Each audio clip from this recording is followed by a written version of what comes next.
Que la paix soit dans tes murs et la tranquillité dans tes palais. Verset 8. À cause de mes frères et de mes amis, je désire la paix dans ton sein. À cause de la maison de l'Éternel, notre Dieu, je fais des vœux pour ton bonheur. Alléluia. Peuple de Dieu, ici, ça nous parle de la maison de Dieu. Ça nous parle du lieu où l'Éternel réside. Et vous savez, nous sommes à Jérusalem. Amen. Amen. Nous sommes dans des lieux célestes. Alléluia. Quand nous entrons dans la présence du Seigneur, laissez-moi vous dire que toutes choses sont possibles. Et il dit ici, je suis dans la joie quand on me dit, allons dans la maison du Seigneur. Alléluia. Qui est content d'être dans la maison du Seigneur? Alléluia. Alléluia. Alors nous allons louer le Seigneur avec joie. Amen.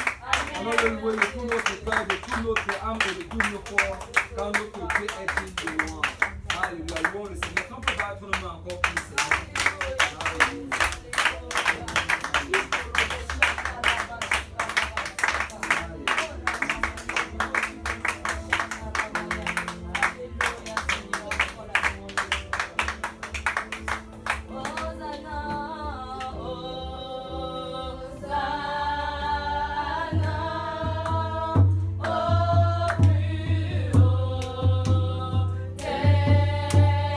Cieux.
Il est digne d'adoration. Peuple de Dieu, nous devons être un peuple à l'aise à louer le Seigneur. Nous devons être à l'aise à adorer le Seigneur. Écoute, même si ça prend 30 minutes, nous devons être capables de nous abandonner dans la présence du Seigneur. Même si ça prend 1 heure, nous devons être capables de parler en notre langue, d'élever notre voix, de pousser des cris vers le Seigneur. Même si ça prend 1 journée, nous devons être capables de parler au nom du Seigneur.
Devant le trône de Dieu. Les seules fois où Dieu donne un aperçu à l'homme de Dieu de ce qui se passe dans sa présence, on le voit dans Ésaïe chapitre 6. Comment dans la présence de Dieu, des anges chantent sans cesse. Saint, Saint, Saint est l'Éternel des armées. Saint, Saint, Saint est l'Éternel des armées. Toute la terre est remplie de sa gloire. Toute la terre est remplie de sa gloire. Et vous savez, plus tard encore dans le livre d'Apocalypse, le Seigneur montre cette fois-là à Jean ce qui se passe encore dans son trône. Et on voit encore ces mêmes anges chanter. Saint, Saint, Saint est l'Éternel des armées. Saint, Saint, Saint est l'Éternel des armées. Et la Bible dit que les 4 êtres vivants et les 24 veillants qui représentent l'église tout entière se joignent à eux et chantent Saint, Saint, Saint est l'Éternel des armées. Saint, Saint, Saint est l'Éternel des armées. Peuple de Dieu, si tu veux avoir la présence de Dieu dans ta vie, sois prêt à chanter le Seigneur. Sois prêt à adorer le Seigneur. Ne t'arrête pas de louer. Ne t'arrête pas d'adorer. Parce que la présence de Dieu est au milieu des louanges. La présence de Dieu est au milieu des adorations. Alors si on peut encore louer le Seigneur,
la louange de quelqu'un, il va remarquer ma louange. Parce que je vais tout lui donner dans sa présence. Je vais m'abandonner entièrement. Vous pouvez vous moquer, vous pouvez critiquer, mais je vais m'abandonner dans la présence du Seigneur. Amen. Alléluia. Merci Seigneur. Merci Seigneur. La présence du Seigneur est parmi nous. Alléluia. Sommes encore bas tous nos mains.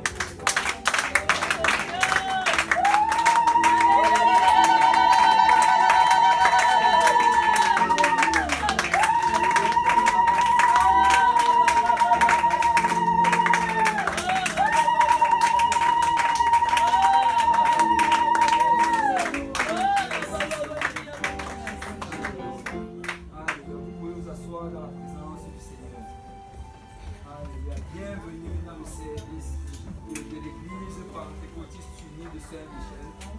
Alléluia. Et nous sommes contents d'être dans la maison de Dieu. Amen. Amen. Je sais que plusieurs d'entre nous ont été dans la maison du Seigneur toute la semaine. Et c'est la manière d'être. Amen. Parce que quand tu regardes dans le livre des Actes, on nous dit qu'ils se réunissaient chaque jour dans le temple. Alors si on va chaque jour dans la maison du Seigneur, c'est correct. Amen. Et quand on va chaque jour au travail, et moi je vais être chaque jour dans la maison du Seigneur. Amen. Alléluia. Merci Seigneur. Merci Seigneur. Et nous avons été très bénis cette semaine par notre bishop qui est venu nous enseigner. Écoutez, si vous n'avez pas assisté à cela, faites-vous plaisir. Vous savez, souvent on veut on dit, oh, je veux un peu de temps pour moi, pour me faire plaisir. Faites-toi plaisir. Et va peut-être, va en ligne, parce que je sais que le pasteur Yannick a déjà rendu cela disponible en ligne. Va en ligne et tu suis ces enseignements-là et c'est juste waouh. C'est waouh. J'ai été énormément béni. Et je vais encore écouter cela et je sais que chaque fois que je vais l'écouter, le Seigneur va ajouter une autre couche dessus. Amen. Amen. Et là encore ce matin, on a eu une autre séance. C'était pour les dirigeants et on a été extrêmement bénis. Amen. Et là, on va essayer de faire les annonces. Avant cela, on va souhaiter la bienvenue à ceux qui sont ici pour la première fois. Et je n'ai pas reçu de carte pour les visiteurs, mais je sais qu'il y a sûrement des gens peut-être qui sont ici pour la première fois. Alors si vous êtes ici aujourd'hui pour la première fois, si vous pouvez juste lever votre main. Alléluia.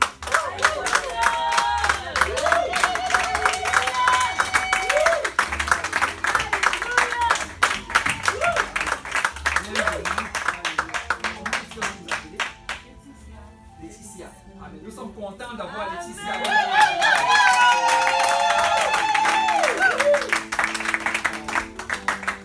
Alléluia.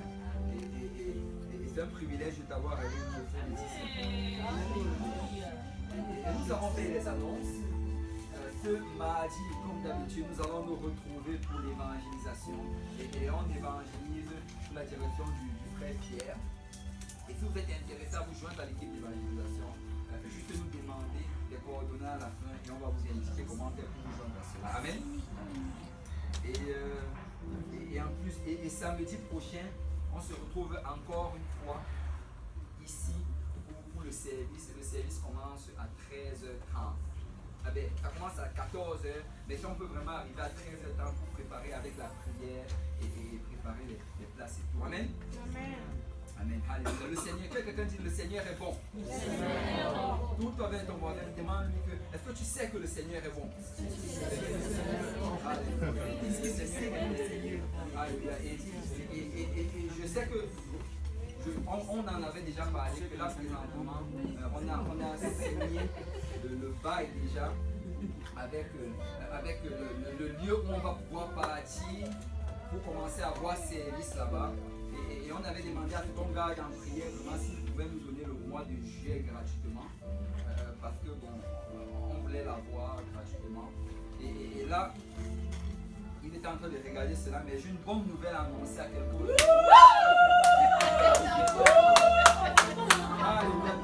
Samedi prochain sera notre dernier service.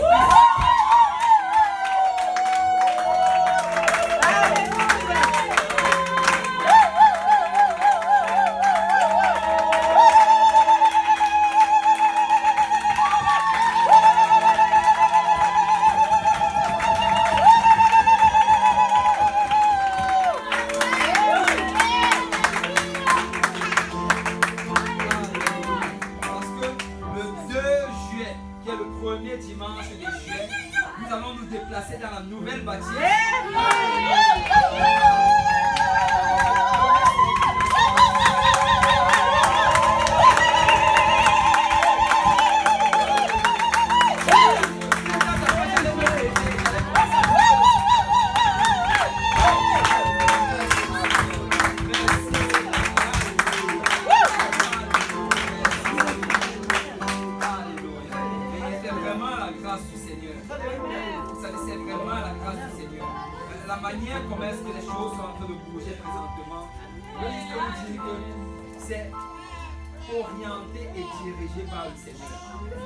savez, avoir un lieu comme celui-là, et vous ne l'avez même pas encore vu, mais je vous demande juste, ne soyez pas comme Thomas.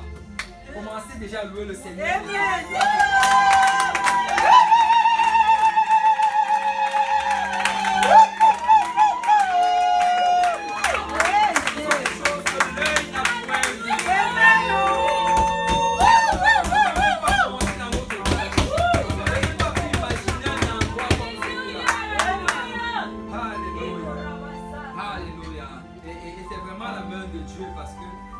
Quand tu regardes cela, tu réalises vraiment qu'on n'aurait pas pu organiser pour quelque chose de pareil. On n'aurait même pas pu planifier pour quelque chose de pareil. Mais le Seigneur nous amène dans un endroit qui est déjà entièrement construit. Il nous amène dans un endroit où il y a déjà le tapis qui est déjà installé par la terre. Alléluia, on pourra se mettre à genoux devant la présence sans aucun problème. Il nous amène dans un endroit où il y a déjà les médias qui sont déjà installés.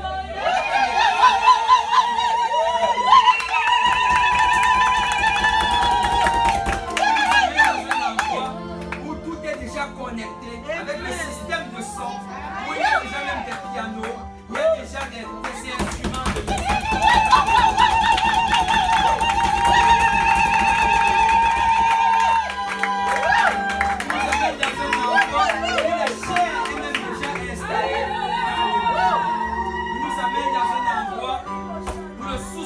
Déjà arrangé. Il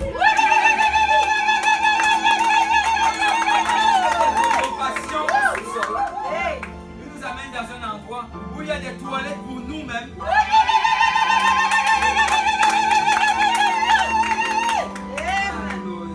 Et il nous amène dans un endroit où on pourra même commencer directement l'école du dimanche. On va commencer rapidement l'enseignement du milieu du semaine. Je ne sais pas pour vous, mais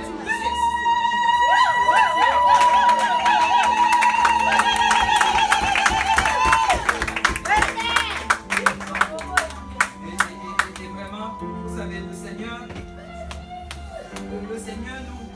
nous place juste dans cette position, alors on va juste gagner des âmes pour son royaume. On n'aura même pas besoin de faire de rénovation. On va juste se concentrer sur les âmes. On va se concentrer sur inviter des gens dans la maison du Seigneur.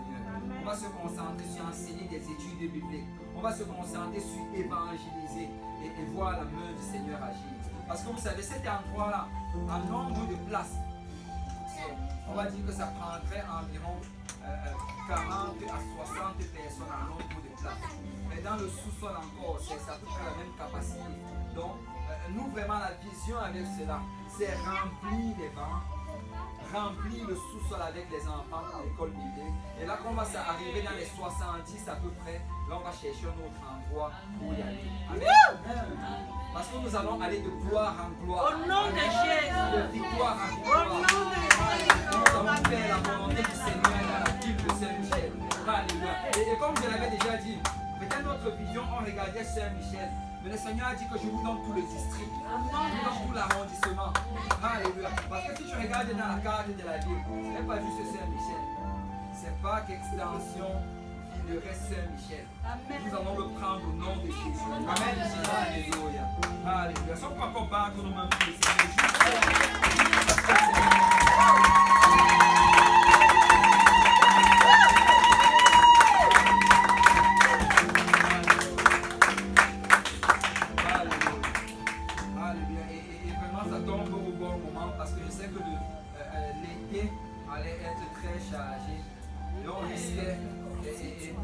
Je ne dis pas par là que l'église allait être fermée parce que je sais que nous sommes un peuple qui sacrifions. Amen. Alléluia. On allait sûrement sacrifier en compte samedi. Mais le Seigneur nous a fait grâce. Alléluia. Et il nous permet d'entrer dans ce lieu-là. Et nous anticipons de voir la main et la puissance du Seigneur. Amen. Amen. Si on peut s'élever, on va prendre une offrande pour le Seigneur. Alléluia. Et si le frère Jeff peut s'avancer, on va prier pour l'offrande, on va donner pour l'œuvre du Seigneur. Alléluia. Si tu peux lever ta voix, et on va prier pour l'offrande. On va prendre l'offrande.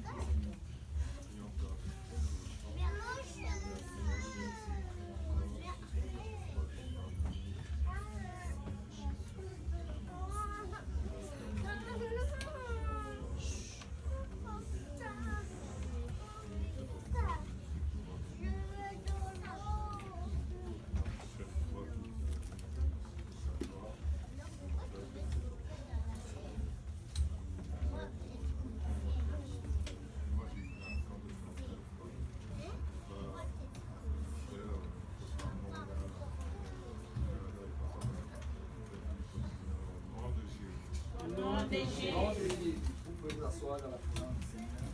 Et puis on peut vraiment continuer à garder cela en prière. Parce que le Seigneur nous donne ce mot-là, mais nous voulons vraiment le prendre par la prière. Amen. Vous savez, les promesses de Dieu sont oui et amen. Et la partie oui et amen, là, ça veut dire que nous devons aller encore réclamer cela dans le Seigneur. Nous devons dire, Seigneur, tu nous l'as donné et nous le réclamons. Amen.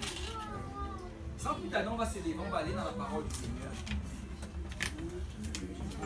Et je ne vais pas être long aujourd'hui. Je sais que plusieurs sont fatigués. Je vais juste dire ce que le Seigneur me met à cœur de dire. Aujourd'hui, le Seigneur ne m'a pas appelé à prêcher sur quelque chose de compliqué ou quelque chose de très spirituel. Ce sont vraiment des choses en fait que nous vivons. Des choses que chacun d'entre nous traversons et des choses qu'il a prévues pour chacun d'entre nous. Amen. Et je vais juste le dire et je prie vraiment ma prière qu'on ne le saisisse pas à la foi. Et alors qu'on le saisit, on le met en pratique, on va voir la main du Seigneur agir. Amen. Alléluia. Vous savez, peut-être qu'on a déjà entendu parler de cela. Mais le Seigneur m'a amené à ce qu'on a dans le livre de Josué. Le livre de Josué chapitre 1. Et quand tu regardes le livre de Josué chapitre 1, il se trouve, si on peut aller dans notre livre, dans le livre de Josué, Josué chapitre 1. Le peuple d'Israël se trouve à cette position-là où le Seigneur veut qu'ils entrent et qu'ils prennent des promesses qu'il établit pour eux. Et si tu veux un peu regarder le contexte, qu'est-ce qui se passe? C'est que le Seigneur a sorti Israël d'Égypte. Il les a enlevés de ce lieu de servitude pour leur amener dans ce lieu qu'il leur a promis. Mais Israël, à cause de sa rébellion, a passé 40 ans dans le désert. Vous savez, quitter d'Égypte jusqu'à Canaan, ce n'est pas un voyage de 40 ans. Quitter d'Égypte jusqu'à Canaan, ce n'est même pas un an. En fait, si tu regardes cela, selon la vitesse de la marche, ça leur prendrait 3 semaines pour y arriver. Bon, comme il y avait beaucoup d'enfants, ça devait leur prendre normalement même 3 mois max, avec tout le temps de repos. Mais ils ont passé 40 ans dans le désert à cause de leur incrédulité. Les gars, je vais d'abord dire à quelqu'un aujourd'hui, avant même qu'on entre dans la parole, que Dieu, Jésus, c'est sa volonté de t'amener d'un endroit à un autre endroit. Ne reste jamais confortable à l'endroit où tu es. Jésus veut toujours t'emmener dans un autre endroit. Écoute, peut-être tu as des révélations aujourd'hui, mais Jésus a de nouvelles révélations pour toi. Peut-être tu sais le Seigneur d'une certaine manière aujourd'hui, mais Jésus veut que tu rentres dans une nouvelle dimension de service. Peut-être que tu es déjà en train de faire des choses pour Dieu, mais Jésus a de nouvelles choses qu'il veut que tu fasses. Ne reste pas dans cette position et te dire oh, je suis confortable dans ceci. Non, non, non. Il y a une porte que le Seigneur ouvre devant toi. Et personne ne peut fermer cette porte. Mais ça prend que tu te lèves et que tu rentres par cette porte pour faire la volonté du Seigneur. Mais vous savez, quand tu regardes dans le désert, le Seigneur les a menés d'un endroit à un autre. Il a dit que le but, pourquoi est-ce que je fais cela? C'est pour qu'ils apprennent à dépendre de moi. J'ai décidé de leur donner la manne chaque jour. Parce que je veux qu'ils apprennent que chaque matin qu'ils vont se lever, ils vont me chercher pour la manne. Seigneur, nous venons chercher la manne. J'ai décidé de ne pas permettre à ce qu'ils aient de l'eau en abondance. Parce que je veux que chaque fois qu'ils se tournent et qu'ils regardent vers ce rocher et qu'ils se rappellent que le rocher, c'est ça qui va pouvoir de l'eau. Et il voulait leur amener d'un endroit à un autre, jusqu'à la terre promise. Et les voilà maintenant qui se trouvent devant la terre promise. Et on va aller dans le livre de Josué, Josué chapitre 1. Josué chapitre 1, verset 1. On va le lire du verset 1 jusqu'au verset 9. Amen. Josué chapitre 1, verset 1. La Bible dit, après la mort de Moïse, serviteur de l'Éternel, l'Éternel dit à Josué, fils de Nun, serviteur de Moïse, Moïse, mon serviteur, est mort. Maintenant, lève-toi, passe ce Jourdain, toi et tout ce peuple, pour entrer dans le pays que je donne aux enfants d'Israël. Tout lieu que foulera la plante de votre pied, je vous le donne, comme je l'ai dit à Moïse. Vous aurez pour territoire depuis le désert et le Liban jusqu'au grand fleuve, le fleuve de l'Euphrate. tout le pays des Essiens jusqu'à la grande mer vers le soleil couchant. Nul ne tiendra devant toi tant que tu vivras, je serai avec toi. Comme je l'ai été avec Moïse. Je ne te délaisserai point, je ne t'abandonnerai point. Fortifie-toi et prends courage, car c'est toi qui mettras ce peuple en possession du pays que j'ai juré à leur père de leur donner. Fortifie-toi seulement et aie bon courage, en agissant fidèlement selon toute la loi que Moïse, mon serviteur, t'a prescrite. Ne t'en détourne ni à droite ni à gauche afin de réussir dans tout ce que tu entreprendras. Que ce livre de la loi ne s'éloigne point de ta bouche. Médite le jour et nuit pour agir fidèlement selon ce qui est écrit, car c'est alors que tu auras du succès dans tes entreprises, c'est alors que tu réussiras. Ne t'ai-je pas donné cet ordre? Fortifie-toi et prends courage. Ne t'effraie point et ne t'épouvante point, car l'Éternel ton Dieu est avec toi dans tout ce que tu entreprendras. Alléluia. Alléluia. On va déposer nos Bibles, on va aller vers le Seigneur en prière. Alléluia. Père Céleste, merci pour ton amour, merci pour ta grâce, merci pour ta présence que nous pouvons ressentir dans ce lieu. Père, alors que nous venons, Seigneur, pour entendre de la part de Dieu, Père, je prie, Seigneur, que tu m'appointes, moi, le prédicateur, afin, Seigneur, que j'apporte la parole du Seigneur, sans crainte ni faveur, Père, mais que je prêche tes oracles à ton peuple, Papa. Père, je prie, Seigneur, que nos oreilles soient pointes, Papa, que nos cœurs, Seigneur, soient points, Papa, afin qu'on entende ta parole, Père, que cette parole trouve une place fertile dans notre cœur. Père, que nous mettons cette parole en pratique, Seigneur. Papa, que ta gloire, Seigneur, ta puissance et ta présence, Seigneur, agissent puissamment au travers de cette parole, Papa. Que nous soyons changés par ta parole, que nous soyons transformés par ta parole. Oh Père, que nous grandissons, Papa, à tout égard, Seigneur, et que nous prenons en possession cette promesse, Seigneur, que tu établis devant nous aujourd'hui. Père, que ton esprit agisse librement au milieu de nous en ce moment, Papa. Je reprie au nom de Jésus et je chasse hors de ce lieu tout esprit qui s'élève contre ta volonté, tout esprit de distraction, tout esprit de condamnation, tout esprit d'accusation, au nom de Jésus. Mais Seigneur, que ta volonté, Seigneur, se fasse en ce lieu, Seigneur, et que ton règne vienne, Seigneur, et que ton nom, Seigneur, soit élevé, Seigneur, et que ton peuple, Seigneur, se saisisse aujourd'hui de tes promesses, Papa, et que nous sortons d'ici aujourd'hui différemment de comment nous sommes rentrés, Père. Seigneur, c'est en ton saint nom que nous avons prié. Si le peuple de Dieu peut dire au nom de Jésus, Au nom de Jésus. Au nom de Jésus. Au nom de Jésus. On peut battre main pour le Seigneur avant de nous asseoir.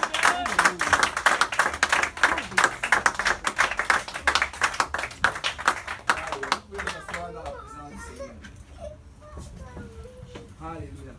Nous allons toujours être dans ce lieu de transition. Parce que Dieu veut que nous soyons dans ce lieu de transition. On va toujours être dans cette position-là où Dieu veut nous emmener quelque part. Est-ce qu'il y a des gens ici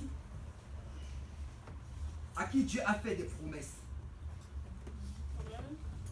Amen. En fait, tout le monde devrait même lever la main. Parce que Dieu nous a tous fait des promesses.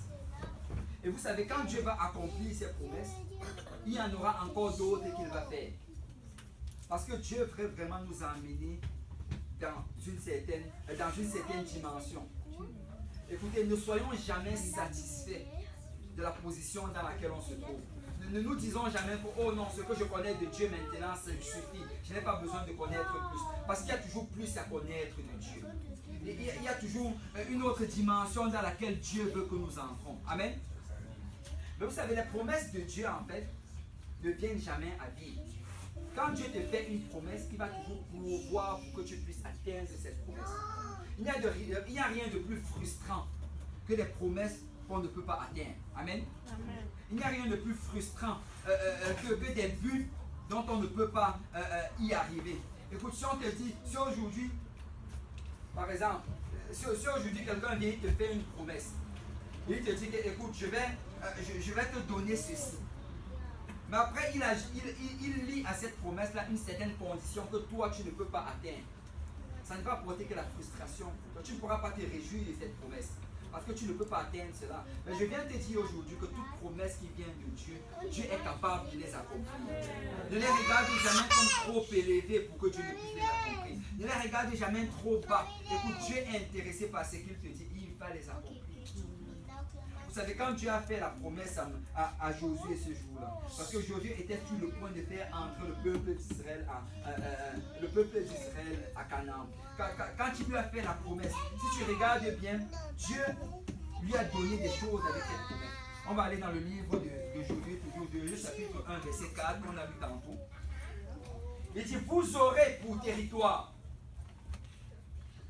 depuis le désert et le Liban, jusqu'au grand fleuve. Ça, c'est la promesse. Que quelqu'un dise promesse. Promesse. Le Seigneur lui dit que voilà ce que je te fais comme promesse. Voilà ce que je te donne comme territoire. Vous savez, quand tu regardes vraiment cela, et que tu étudies par la suite le livre de Josué, tu réalises qu'ils n'ont pas pris toutes les promesses du Seigneur. Le Seigneur leur avait dit que je vous donne depuis le bord du fleuve jusqu'au désert. Je vous donne tout ceci, tout le territoire va vous appartenir. Parce que les promesses de Dieu en fait sont grandes pour nous. Écoute, Dieu n'est pas... si tu entends de la part, si tu pries et que tu reçois un message, et que quand tu entends cela, ça t'a l'air impossible, la plupart du temps, ça vient de Dieu. Parce que Dieu va toujours vouloir te dire des choses impossibles. Si tu es capable de faire ces choses par toi-même, Dieu n'a pas besoin de te le promettre. Tu peux le faire, et bien fais-le. Amen. Amen. Écoute, n'allons pas vers le Seigneur avec des choses que nous pouvons faire. Si tu es capable d'aller te servir un verre d'eau, lève-toi, va, sers-toi le verre d'eau. Tu n'as pas besoin de faire une prière, Seigneur, envoie un ange pour m'envoyer ce verre d'eau. Non, non, non. Il y a certaines choses que le Seigneur attend que nous le fassions naturellement. Amen. Amen. Mais il y a d'autres choses que tu ne pourras pas faire par toi-même. Et quand tu vas regarder cela, ça va sembler comme impossible à tes yeux. Ça va sembler comme quelque chose qui est inaccessible. Mais laisse-moi te dire que si tu l'as entendu de la part de Dieu, Dieu va te donner la provision pour que tu puisses le faire. Amen. Si tu l'as entendu de la part de Dieu, aucun diable, aucun démon en enfer ne pourra empêcher Dieu d'accomplir sa promesse dans ta vie. Tu dois juste te saisir de cette promesse et permettre à Dieu d'accomplir cette promesse. Amen. Parce que la première chose d'abord, c'est la promesse. Dieu nous donne la promesse. Nous ne marchons pas selon la vue, mais nous marchons selon les promesses de Dieu. Et que nous ne marchons pas selon nos habilités, mais nous marchons selon les promesses de Dieu. Écoute, si tu regardes tes habilités, tu as l'impression que tu n'es pas assez puissant pour faire quelque chose. Je viens te donner une nouvelle aujourd'hui. Ce n'est pas selon ta puissance, ce n'est pas selon ta force, mais c'est selon l'Esprit de l'Éternel. Quand le Seigneur dit, il va le faire au travers de toi. Tu dois juste te saisir de la promesse. Regardez, après avoir donné cette promesse, la Bible nous dit que le peuple d'Israël, ils ont commencé à conquérir la terre. Ils ont commencé à avancer. Ils ont commencé à essayer de se saisir de cela. Mais tu sais, juste avoir une promesse, ce n'est pas suffisant. Parce qu'on a besoin de pouvoir accomplir cette promesse. Amen. Amen. Mais si tu regardes, tu continues à lire la suite, on nous dit, regardez bien, le verset 4, il dit, vous aurez pour territoire. Il leur donne la promesse. Mais maintenant, regardez le verset 5. Nul ne tiendra devant toi. Ça, c'est la puissance. Quelqu'un dit puissance. Puissance. Le Seigneur leur a donné la promesse, mais il leur donne également la puissance. Parce que quand Dieu te donne la promesse, il te donne également la puissance avec cela. Regardez, avant que le Seigneur Jésus ne parte, il s'est tenu devant les disciples. Il leur a dit, ça c'est dans Actes chapitre 1, verset 8. Mais vous recevrez une puissance. Il leur a dit, écoutez, je vous appelle à faire de grandes choses. Parce qu'il leur avait déjà donné la grande commission. Il leur a dit, allez par tout le monde et prêchez la bonne nouvelle. Celui qui croira et qui sera baptisé sera sauvé. Celui qui ne croira pas sera condamné. Allez enseigner leur tout ce que je vous ai appris. Il leur a donné des commandements. Mais tu sais, après leur avoir donné cela, avant de monter au ciel, il se tient devant eux. Il leur dit, allez attendre maintenant à Jérusalem. Ne commencez pas à travailler, allez d'abord attendre à Jérusalem. Et vous recevrez une puissance. Le Saint-Esprit survenant sur vous et vous serez mes témoins. Donc vous allez accomplir cette œuvre-là quand vous allez recevoir le Saint-Esprit. Et vous savez, quand tu regardes le mot puissance ici, c'est le mot dynamis. C'est une puissance d'agir. Vous allez recevoir, c'est un peu du même mot qu'on tire notre mot français aujourd'hui, la dynamique. Vous allez recevoir de la dynamique. Vous allez recevoir une puissance d'agir, une puissance de conquérir. Et la Bible dit que l'Église n'est pas sur la défensive, mais l'Église est sur la position de conquête. Amen. Amen. L'Église est sur une position offensive. Nous avançons et nous prenons possession du territoire que le Seigneur nous a donné. Et le Seigneur dit que nous l'avons dans le Saint-Esprit. C'est le Saint-Esprit que tu as. C'est la puissance d'agir. Tu peux t'élever par ce Saint-Esprit et prendre des territoires. Tu peux t'élever par ce Saint-Esprit et gagner ta famille au Seigneur. Tu peux t'élever par le Saint-Esprit, gagner tes collègues de travail. Tu peux t'élever par le Saint-Esprit et prêcher la parole de Dieu. Et tu vas voir comment le Seigneur va accompagner sa parole par des signes et des prodiges. Mais tu sais, il n'a pas juste donné la puissance d'agir. Parce qu'après, si tu regardes encore d'un autre verset, quand il les avait envoyés évangéliser et qu'ils sont revenus et qu'ils ont raconté comment le Seigneur a fait de grandes choses, comment ils ont chassé des démons, comment ils ont délivré des malades. Et on nous dit dans le livre de Luc, Luc chapitre 10, verset 19, il nous dit ceci: voyez, vous avez vu ce qui est arrivé. Et je vais vous dire pourquoi cela est arrivé. Ça, c'est Jésus qui parle. Verset 19, voici, je vous ai donné le pouvoir. Et le mot pouvoir ici, ce n'est pas dynamis. Le mot pouvoir ici, c'est exousia. Je vous ai donné le pouvoir. Je vous ai donné l'exousia. Le pouvoir de marcher sur les serpents et sur les scorpions et sur toute la puissance de l'ennemi. Et rien ne pourra vous nuire. C'est le mot exousia ici. On a parlé de dynamis. Dynamis, c'était la puissance d'agir, la puissance de conquérir. Mais exousia ici, c'est la puissance de retenir. Il dit, je vous donne la puissance de retenir. Je vous donne la puissance de délivrer. Je vous donne la puissance de dire non à la puissance du diable. Je vous donne le pouvoir que si le diable s'attaque à votre famille, vous pouvez vous lever et dire: je refuse au nom de Jésus-Christ. Mes enfants vont servir Dieu. Je refuse au nom de Jésus-Christ. Que si le diable se lève contre tes finances, je refuse au nom de Jésus-Christ. Je vais être riche dans le Seigneur. Je ne veux pas être dans la misère. Je ne veux pas chercher à gauche et à droite. Mais Dieu va me bénir. Et je refuse les attaques du diable au nom de Jésus-Christ. Et ça, c'est le pouvoir de résister. Et le Seigneur dit que je vous donne ce pouvoir. C'est peut-être que l'ennemi est puissant. Et l'ennemi est puissant. Vous savez, souvent les gens vont dire que oh, le diable, il n'est pas de puissance. Oh oui, le diable est puissant. Le diable est puissant. Il peut utiliser certaines personnes pour te faire du mal. Mais tu sais quoi? Il est puissant. Mais toi, tu as le pouvoir sur sa puissance. Amen. Il est capable. Mais toi, tu as le pouvoir de lui dire d'arrêter. Amen. Il va avancer, mais tu as le pouvoir de lui dire de retourner d'où il vient. Parce qu'au nom de Jésus-Christ, la Bible dit que tout genou fléchit dans les cieux, sur la terre et sous la terre. Alors peu importe les attaques de l'ennemi, écoutez, un enfant de Dieu ne doit pas avoir peur du diable. Un enfant de Dieu ne doit pas être terrifié par le diable. Parce que nous avons le pouvoir de lui dire d'arrêter. Nous avons le pouvoir de le chasser dans la Bible. Nous avons le pouvoir de lui demander de sortir de notre maison, de sortir de nos familles et de s'éloigner de nos enfants. Amen. Amen. Et le Seigneur dit qu'il va te donner cette puissance. Et tu sais, non seulement nous avons la puissance, mais si tu continues à lire le verset 5 toujours, il dit d'abord, nul ne tiendra devant toi. Ça, c'est la puissance. Tant que tu vivras. Ensuite, il dit, je serai avec toi. Je serai avec toi. On est en train de parler ici de la présence. Le Seigneur dit que je vais toujours être avec toi. Peu importe où tu vas, je serai avec toi. Même si tu ne ressens pas que je suis là, je serai avec toi. Même si tu as l'impression que tu es abandonné, je serai avec toi. Même si tu as l'impression que personne ne te regarde, je suis en train de te regarder. Même si tu as l'impression que ça va de mal en pire, je suis avec toi. Il dit, je serai avec toi. Peuple de Dieu, la seule chose dont on a besoin de savoir, c'est que l'Éternel est avec nous. Amen. Écoute, souvent on va regarder autour de nous, oh, tous m'ont abandonné. Écoute, même s'il t'abandonne, l'Éternel, ton Dieu, ne t'abandonnera point.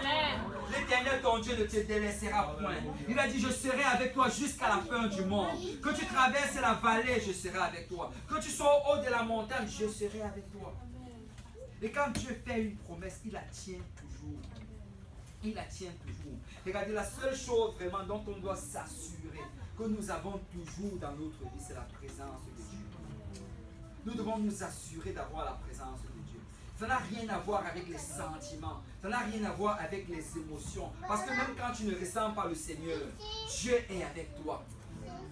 Même quand tu as l'impression que tu es au fond de l'abîme, Dieu est avec toi. Vous savez, David, quand tu regardes David, David a traversé tellement de vallées. Et il a dit dans le psaume chapitre 23 que quand je marche dans la vallée de l'ombre de la mort, il sait que son berger est avec lui. Et il y a une chose que Dieu aimait avec David. Et C'est pourquoi David est l'homme selon le cœur de Dieu. C'est parce que David savait que la présence de Dieu est toujours avec lui. David se cachait dans les cavernes. Il se cachait dans les déserts. Mais il savait que même si je suis en train de me cacher, Dieu est avec moi. Parce que je suis dans la volonté de Dieu. Regardez dans le livre de Psaume, Psaume chapitre 16, verset 8. Il dit, j'ai constamment l'Éternel sous mes yeux. Alléluia. Il dit, j'ai constamment l'Éternel sous mes yeux. Partout où je suis, je garde mes yeux vers la montagne. Partout où je me trouve, je garde mes yeux toujours sur l'Éternel. Je m'assure qu'il est toujours avec moi. Même si je suis dans le besoin, je sais que l'Éternel est avec moi. Il dit, j'ai constamment l'Éternel sous mes yeux. Quand il est à ma droite, je ne chancelle point. Waouh! Vous savez, quand on parle de droite ici, on ne parle pas d'être assis à la droite. On est en train de parler de la force. Il est en train de dire que quand Dieu se tient dans mon lieu de force, quand je dis que l'Éternel c'est ma force, quand je m'accroche à l'Éternel, quand je me saisis du pan de sa robe, et quand je dis que peu importe ce qui arrive, je vais m'accrocher au Seigneur. Quand il est à ma droite, je ne chancelle pas. Peuple de Dieu, si tu veux t'assurer de ne jamais chanceler, garde tes yeux vers l'Éternel. Garde tes yeux vers la montagne. Assure-toi que l'Éternel c'est ta force. Assure-toi que, oh non, même si les autres abandonnent, moi je vais m'accrocher à l'Éternel. Même si les autres commencent à rétrograder, moi je vais m'accrocher à l'Éternel. Parce que l'Éternel est ma force. Je ne vais pas abandonner, je ne vais pas délaisser. Car je sais qu'il ne m'abandonne pas. Je sais qu'il ne me délaisse pas. Je sais que je suis toujours là et il va toujours être avec moi. Et qu'il ne va jamais m'abandonner. Il dit quand il est à ma droite, je ne chancelle pas. Alléluia. Et vous savez, j'aime beaucoup le verset 9. Il dit aussi mon cœur est dans la joie. Alléluia. Mon esprit est dans l'allégresse. Et mon corps repose en sécurité. Alléluia. Tu sais, il dit mon cœur, quand on parle de corps et de cœur, ici il est en train de parler de son âme. Mon âme est dans la joie. Alléluia. Mon esprit est dans l'allégresse et mon corps repose en sécurité. C'est il est en train de parler de toutes les parties de son corps, de son être. Il est en train de dire, tu sais quoi, quand je m'accroche à l'Éternel, quand je garde mes yeux vers le Seigneur, mon âme est dans la joie. Mon esprit est dans l'allégresse. Et même mon corps est en sécurité. Et le Seigneur apporte la joie dans tous les membres de mon corps. Même si je n'ai pas tout ce dont je désire avoir. Même s'il y a encore des choses que j'espère en l'Éternel. Je sais que tant que je suis dans sa présence, j'ai tout ce dont j'ai besoin. La Bible dit que le royaume de Dieu, ce n'est pas le manger et le boire. Mais c'est la justice, la paix et la joie dans le Saint-Esprit. Tu sais, si tu as la justice, si tu sers le Seigneur, tu es dans le royaume de Dieu. Si tu as la joie dans le Seigneur, tu es dans le royaume de Dieu. Si tu as la paix dans le Seigneur, tu es dans le royaume de Dieu. Et c'est la chose la plus importante dont tu as besoin. Écoute, l'argent ne va pas te satisfaire, mais la joie du Seigneur va te satisfaire. Rien dans le monde ne va te satisfaire, mais c'est la paix du Seigneur qui va te satisfaire. Et je dois m'assurer d'avoir la présence de Dieu dans ma vie chaque jour. Vous savez, nous devons être un peuple qui est tellement assoiffé de la présence de Dieu. Quand on dit Seigneur, si tu n'avances pas, je n'avance pas. Seigneur, si tu ne vas pas dans tel endroit, je ne vais pas dans tel endroit. Vous savez, Moïse est arrivé à ce point-là où le Seigneur a dit, écoutez, Moïse, ce peuple est un peuple rebelle. Je ne vais plus venir avec vous. Mais tu sais, parce que j'ai promis, voilà un ange, il va vous amener dans le lieu de la promesse. Mais tu sais, Moïse n'était pas satisfait d'un ange. Souvent nous nous satisfaisons des anges, mais Moïse n'était pas satisfait d'un ange. Il a dit, non, non Seigneur, je ne veux pas un ange, mais c'est toi que je veux. Seigneur, je ne veux pas un ange, c'est toi que je veux. Si tu ne te tiens pas devant nous, nous n'irons nulle part.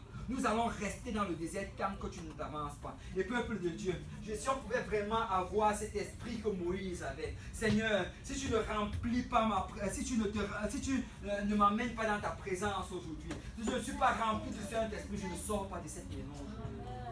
Je vais chercher ta face. Je vais prier, je vais t'adorer jusqu'à ce que je ressente ta présence. Parce que j'ai besoin de ta présence pour cette journée. Père, si je n'entends pas de ta part, je ne sors même pas pour aller donner cette étude biblique. Parce qu'il faut que tu me donnes un message. Je ne veux pas juste aller parler et fraterniser, mais je vais apporter la parole du Seigneur. Peuple de Dieu, nous devons avoir soif de la présence de Dieu. Nous devons avoir soif de sa présence. J'ai soif de ta présence, Seigneur. Mais vous savez, Dieu, quand il donne, fait trois choses. Il va aussi attendre de nous trois choses. Vous Vous savez, j'ai dit que Dieu a donné la promesse. Il a donné la puissance. Il a donné sa présence.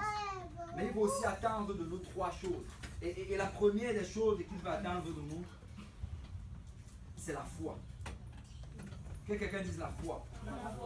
Regardez dans le verset 3, la Bible dit: tout lieu que foulera la plante de votre pied, je vous le donne comme je l'ai dit à Moïse.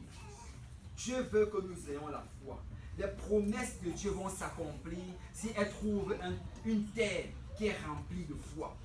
Si elles trouvent une terre qui est prête à recevoir cette semence. Regarde, il dit: je vous le donne, mais il faut que vos pieds foulent cette terre.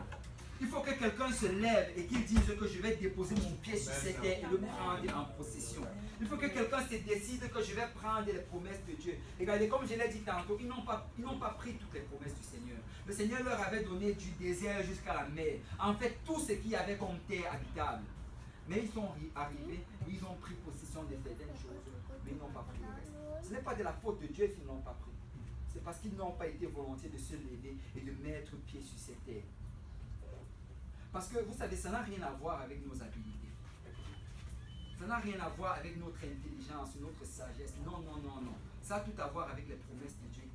Parce que si tu regardes bien, la Bible nous dit dans le livre de Josué, chapitre 14, on nous dit que quand ils sont arrivés à un certain endroit, Caleb, alléluia, moi j'aime Caleb. Caleb, verset 14, verset 6. On nous dit que les fils de Judas s'approchèrent de Josué à Gilgal. Et Caleb, fils de Jéphuné, le Kénizien, lui dit: tu sais ce que l'Éternel a déclaré à Moïse, homme de Dieu, au sujet de moi et au sujet de toi à Kadesh Barnea. C'est Caleb, en fait, s'est levé, il est venu voir Moïse. Il dit: Moïse, tu sais ce que Dieu nous avait dit. Tu connais la promesse qu'on avait donnée. Tu sais ce que Dieu avait dit que j'allais obtenir comme promesse. Et on ne va pas lire la suite, mais ce qu'il a commencé à raconter à Josué, c'est que Dieu avait dit que j'allais avoir cette montagne qui se trouve à cet endroit-ci. Dieu avait dit que parce que j'avais eu foi le jour où nous sommes allés visiter cette terre, parce que je ne me suis pas rebellé à sa parole, il a dit que j'allais obtenir cet endroit. Et vous savez, Josué en ce moment, Caleb en ce moment-là avait déjà 85 ans d'âge. 85 ans, il était déjà vieux. Et il dit en ce moment-là à Josué: aujourd'hui je veux prendre possession de cette promesse. Et si tu regardes l'histoire, tu vas réaliser en fait que ceux qui habitaient cette terre que Caleb était en train de réclamer, c'était les enfants d'Anak. C'était les ancêtres de Goliath. C'était les plus géants et les plus forts et les plus terrifiants qu'ils puissent avoir en Israël.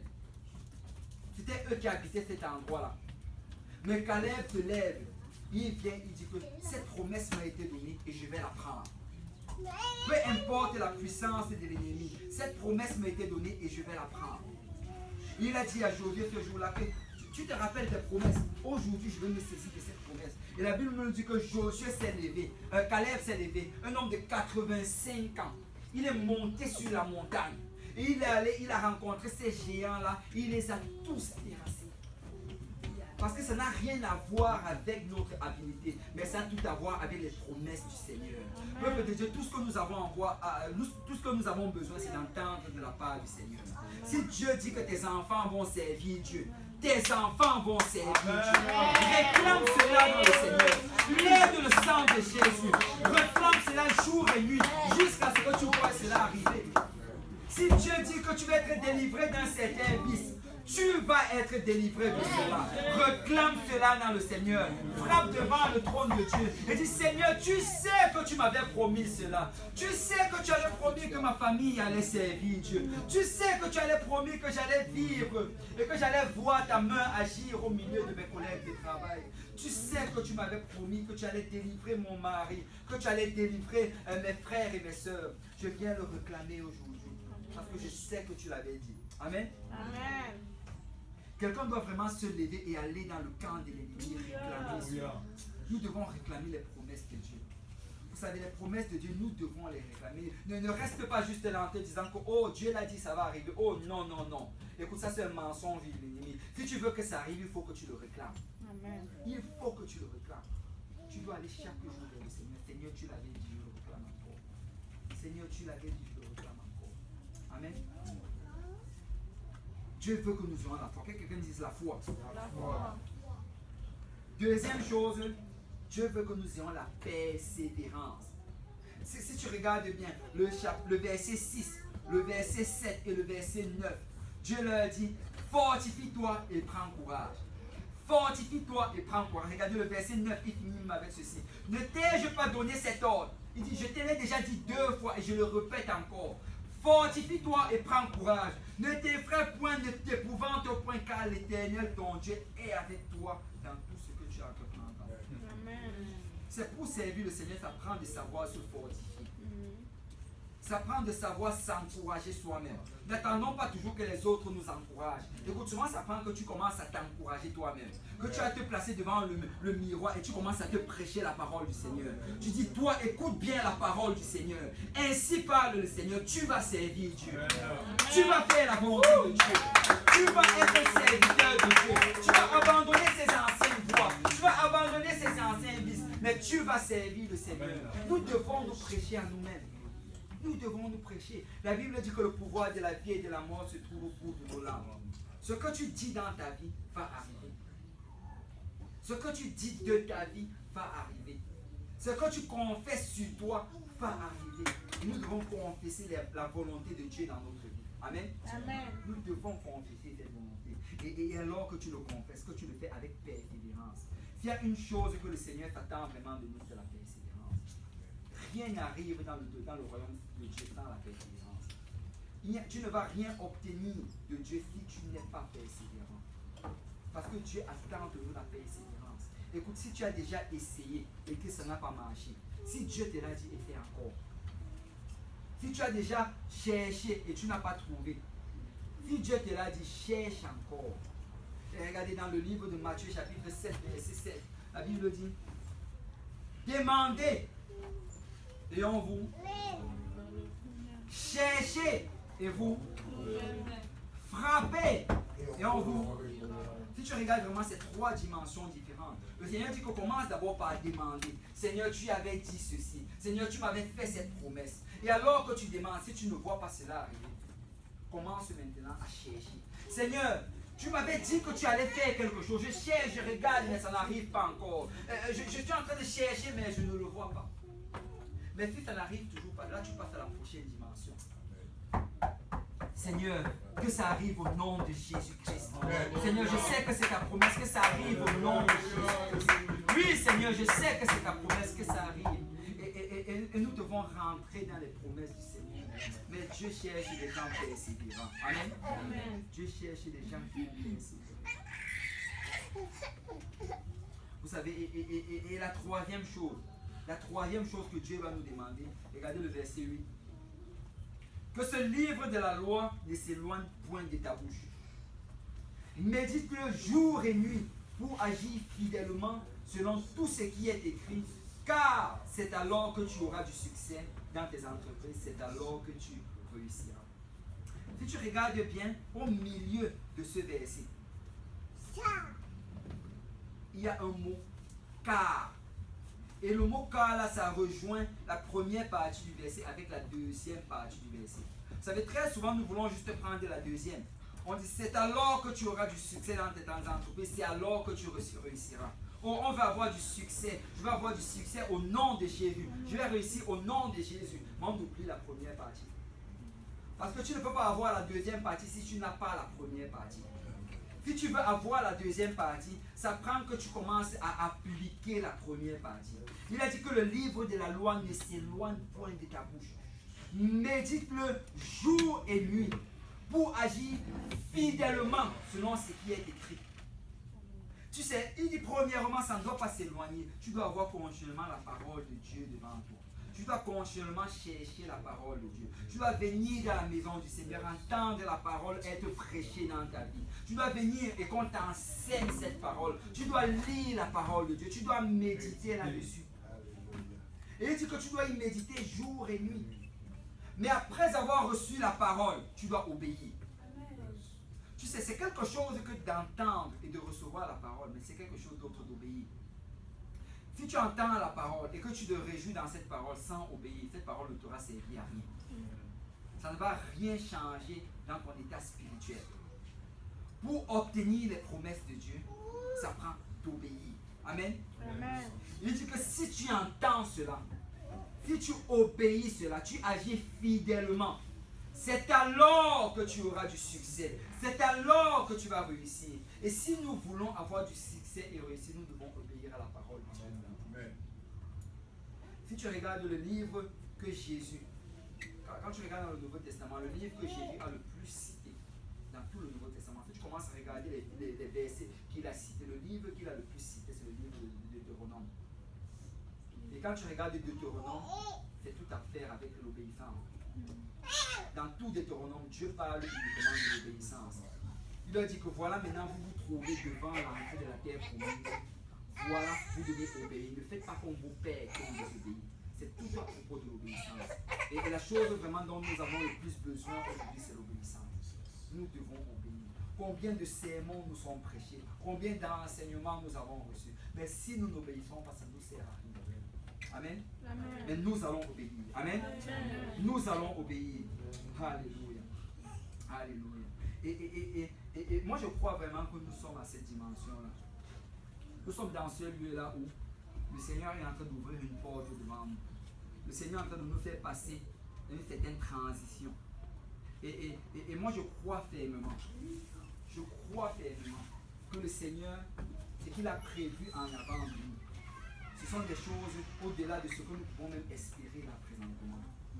Vous savez, nous allons bientôt aller dans ce nouveau lieu-là. On va commencer à avoir des services. Et quand tu regardes, en fait, j'en avais déjà parlé. C'est comme si le Seigneur est en train d'étendre notre territoire. Il est en train d'élargir nos temps. Parce que peut-être qu'on regardait seulement cette zone. Mais laissez-moi vous dire que ce n'est pas qu'on est en train de quitter cette zone en l'abandonnant. Non, non, non. On est en train d'inclure d'autres zones dans cette zone. Parce que le Seigneur nous amène à aller chercher son peuple. Et je suis sûr qu'il y a un grand nombre d'âmes là-bas qui attendent cela. Je suis sûr qu'il y a un grand nombre d'âmes à libérer à part extension. Et le Seigneur est vraiment en train d'élargir nos temps.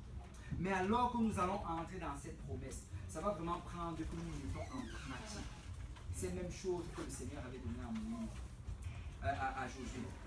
Et il a dit, je vous donne ma promesse, je vous donne ma puissance, je vous donne ma présence, mais vous devez avoir la foi, mais vous devez avoir la persévérance, mais vous devez avoir l'obéissance.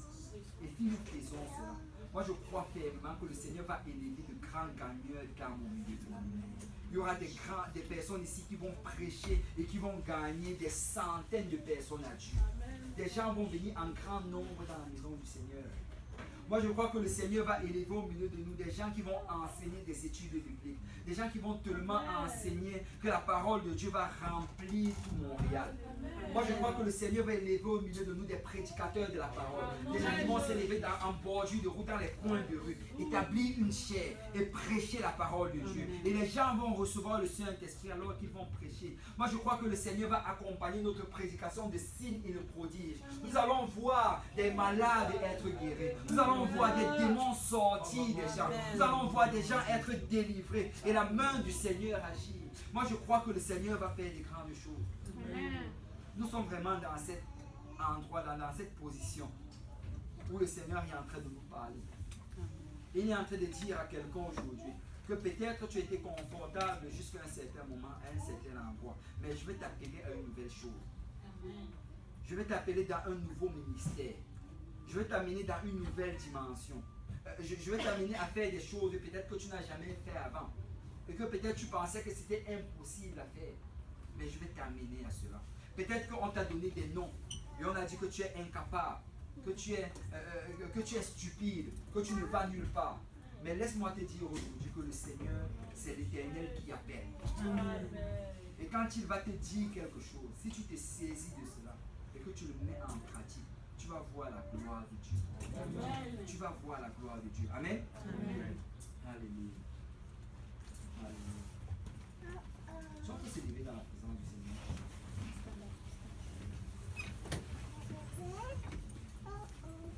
Nous sommes un peuple de promesses. Amen. Dieu a des promesses pour nous. Et tu sais, alors que nous allons avancer dans le territoire du Seigneur, aussi bien individuellement que comme Église. Il y aura de l'opposition. Il y aura beaucoup d'opposition. Parce que la Bible dit que nous ne combattons pas contre la chair ou le sang, mais nous combattons contre les principautés. Tu vas avoir de l'opposition physique, de l'opposition spirituelle, de l'opposition dans tes pensées. Ton corps va s'opposer à l'œuvre du Seigneur. Souvent tu vas te sentir comme ne pas vouloir le faire.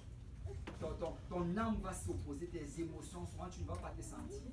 Les esprits démoniaques vont se lever contre toi. Il y aura de l'opposition.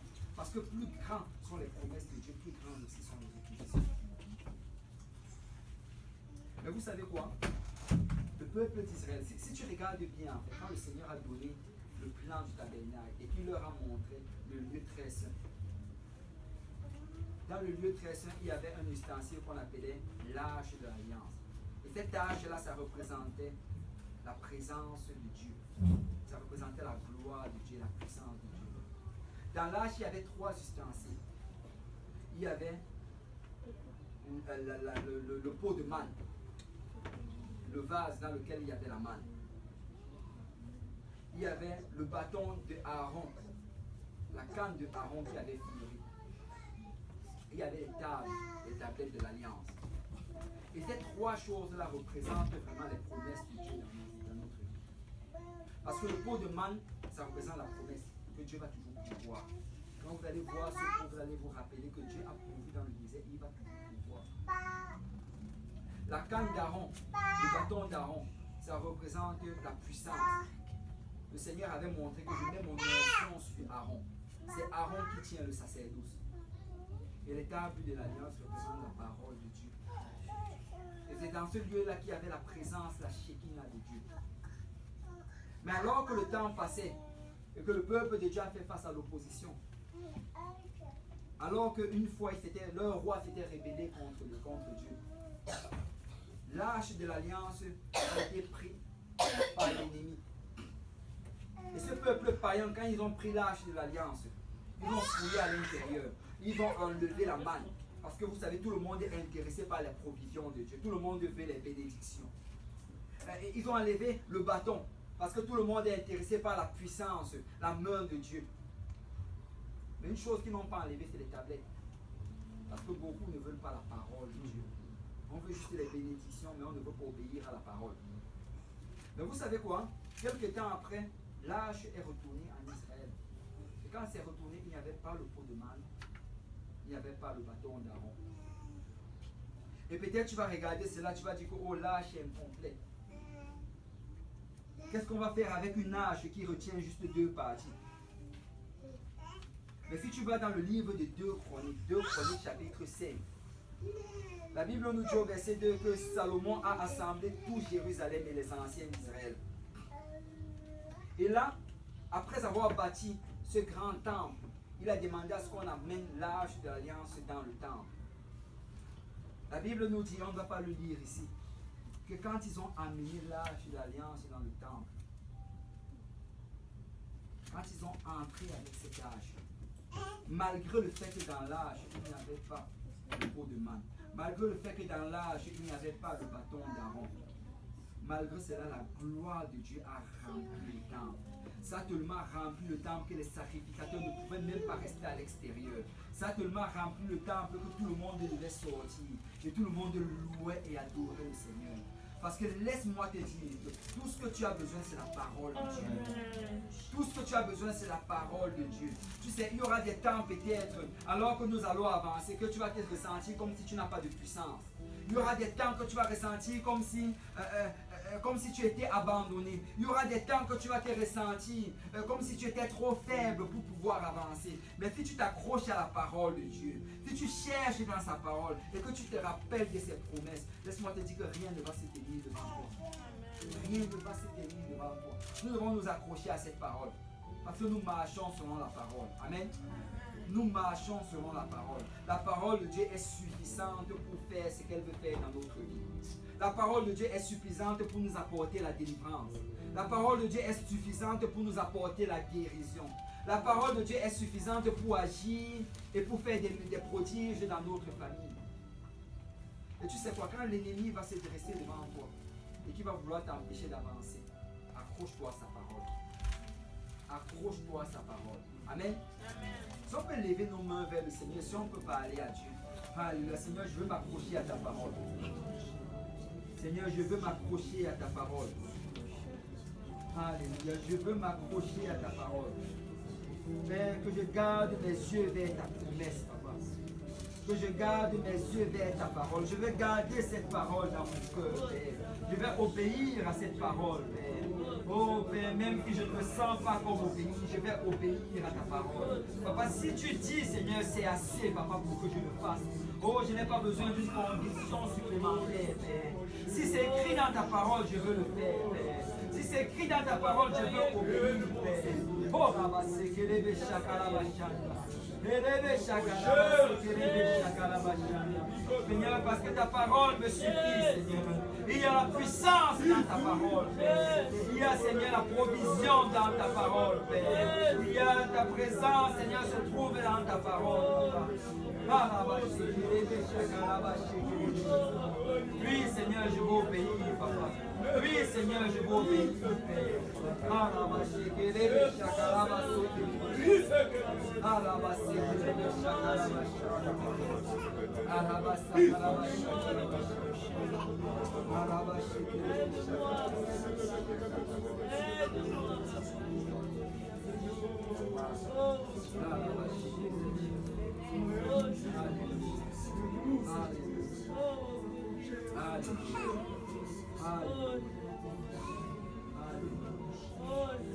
Je veux juste dire à quelqu'un aujourd'hui, tu sais, le Seigneur est en train de te parler. Le Seigneur est en train de te dire qu'il veut faire des choses dans ta vie. Tout ce que tu as besoin de faire, c'est d'obéir. Tu as juste besoin d'obéir. Tu dis, oh, obéir à quoi, pasteur? Obéir à la chose qui se trouve devant toi. Écoute, il y a peut-être certaines personnes aujourd'hui et que Dieu veut te donner sa promesse, la promesse du Saint-Esprit. Le pouvoir de pouvoir servir le Seigneur. Le pouvoir de marcher sur les serpents et sur les scorpions. Le pouvoir de t'élever contre l'ennemi de ton âme. Le Seigneur veut peut-être te remplir aujourd'hui du Saint-Esprit. Tout ce que tu avais, c'est d'obéir. De dire, Seigneur, je veux le recevoir. Seigneur, je veux me saisir de cette promesse. Et si tu es ici aujourd'hui, tu n'as pas encore été baptisé au nom de Jésus, que tu n'as pas encore reçu le don du Saint-Esprit, tu peux obéir aujourd'hui. Tu peux rentrer dans l'alliance du Seigneur. Amen. Amen. Mais si tu es ici aujourd'hui et que peut-être tu as déjà obéi à cela, mais que le Seigneur t'appelle à autre chose, il t'appelle à un ministère, il t'appelle à commencer à enseigner des études bibliques, il t'appelle à te consacrer davantage, augmenter ton temps de prière, te plonger davantage dans la parole de Dieu, commencer à évangéliser, te joindre à l'équipe d'évangélisation, donner une étude biblique domiciliaire. Écoute, tout ce que tu as besoin de faire, c'est d'obéir. Ne te confie pas dans tes sentiments. Ne te confie pas dans tes émotions. La Bible dit que le cœur est méchant et tortueux. Mais si tu dis, Seigneur, je veux obéir, le Seigneur va te donner la force et la puissance et l'habileté pour obéir. Amen. Alléluia. Si on peut s'avancer, on va prendre le temps de prier. On va prendre le temps de parler au Seigneur. Alléluia. On va dire, Seigneur, je veux obéir. Seigneur, je veux obéir à ta parole. Alléluia. Seigneur, remplis-moi de ton esprit, papa. Un esprit d'obéissance. Un esprit de soumission. Un esprit, Seigneur, d'engagement. Si on peut parler au Seigneur. Si on peut élever nos voix vers le Seigneur. Alléluia. Écoute, ne reste pas la bouche fermée. Parle au Seigneur. Alléluia. Élève ta voix vers le Seigneur. Et dis-lui, Seigneur, je vais obéir. Seigneur, je veux obéir. Oh Seigneur, je veux obéir, papa. Alléluia. Alléluia. Si je peux vraiment parler au Seigneur. Et si je peux rappeler les promesses que le Seigneur t'a faites. Si tu peux rappeler l'appel que le Seigneur a fait dans ta vie. Je dis, Seigneur, je me saisis de cela aujourd'hui. Je ne sais pas comment cela va arriver. Mais je sais que je vais obéir.